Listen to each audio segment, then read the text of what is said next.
Assalamualaikum warahmatullahi wabarakatuh.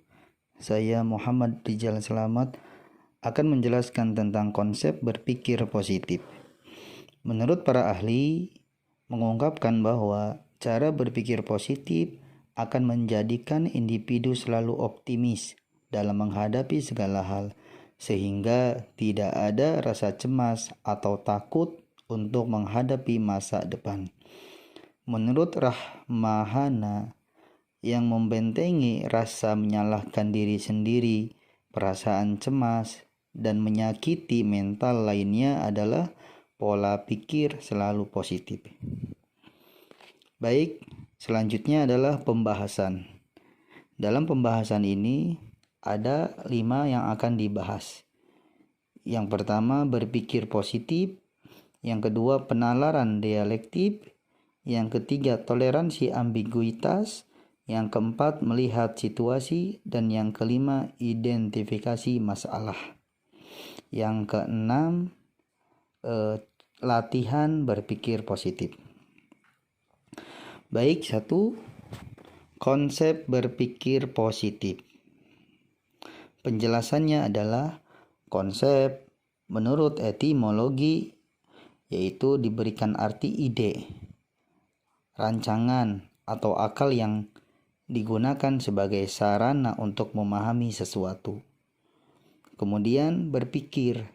Berpikir adalah suatu proses penemuan yang dituju dengan didasari simbol-simbol pada ide.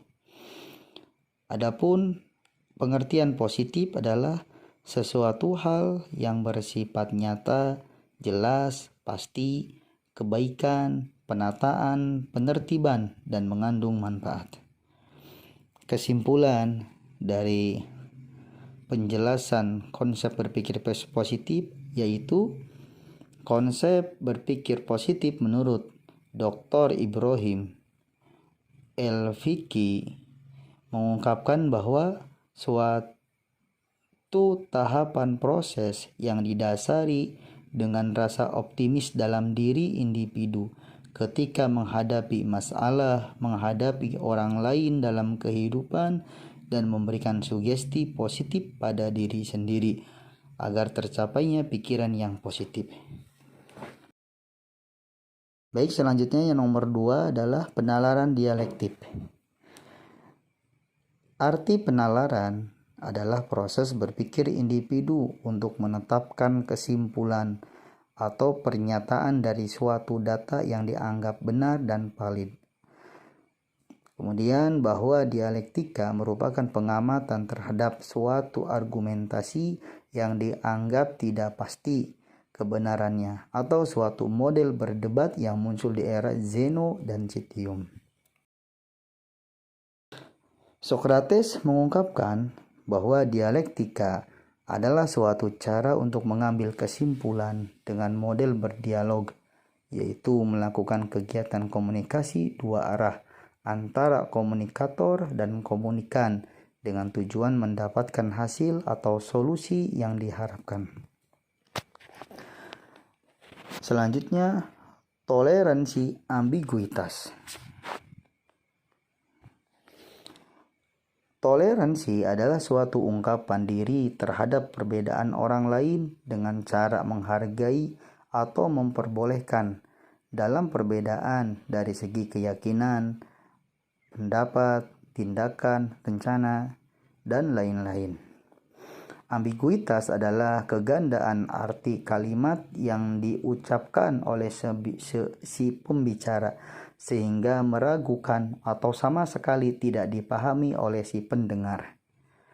Menurut Ghosh dan Ray mengatakan bahwa toleransi ambiguitas adalah sesuatu yang harus dimiliki oleh setiap individu dalam situasi tertentu.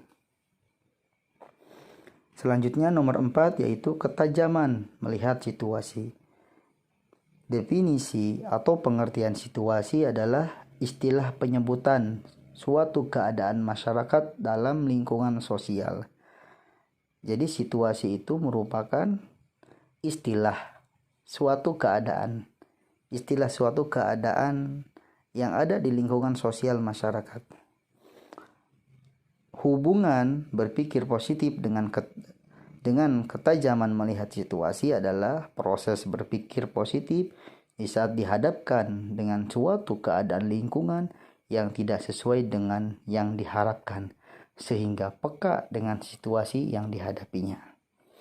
Baik, selanjutnya nomor 5 yaitu identifikasi masalah.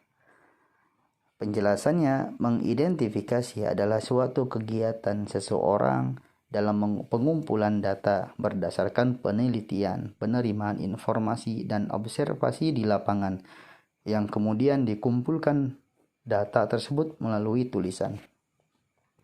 Adapun pengertian masalah adalah suatu keadaan ketidakmampuan untuk mendapati sesuatu yang diinginkan.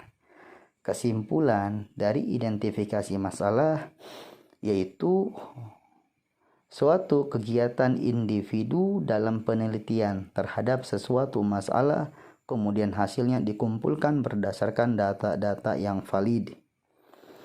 Baik, selanjutnya pembahasan nomor 6 adalah latihan berpikir positif. Penjelasannya, pelatihan berpikir positif yaitu merupakan suatu proses perubahan cara berpikir individu secara bertahap, yang semulanya negatif menjadi berpikirnya itu positif, yang semulanya berpandangan jelek menjadi berpandangan baik, dan yang semulanya prasangka buruk menjadi berprasangka baik, sehingga emosional itu terkendali menjadi lebih baik. Baik, adapun manfaat berpikir positif diantaranya adalah 1. Menolak stres. Dengan selalu berpikir positif akan meminimalisir kesetresan, bahkan menjauhkan dari kesetresan. Sebaliknya, di saat seseorang itu tidak mampu untuk berpikir positif, sehingga muncullah pikiran yang negatif, maka itu rawan stres, akan mudah dihinggapi rasa stres. Kemudian yang kedua, manfaat daripada berpikir positif adalah jiwa tenang dan mental stabil. Artinya, jiwa individu itu akan diberikan ketenangan, kenyamanan. Begitupun mental emosionalnya akan diberikan kestabilan, tidak mudah emosi, tidak mudah marah dan lain-lain, sehingga merasakan jiwanya itu penuh dengan ketenangan. Maka sebaliknya, di saat seseorang berpikir negatif, akan mudah jiwanya itu terjangkit penyakit berupa ketidaktenangan, ketidaknyamanan, dan lain sebagainya.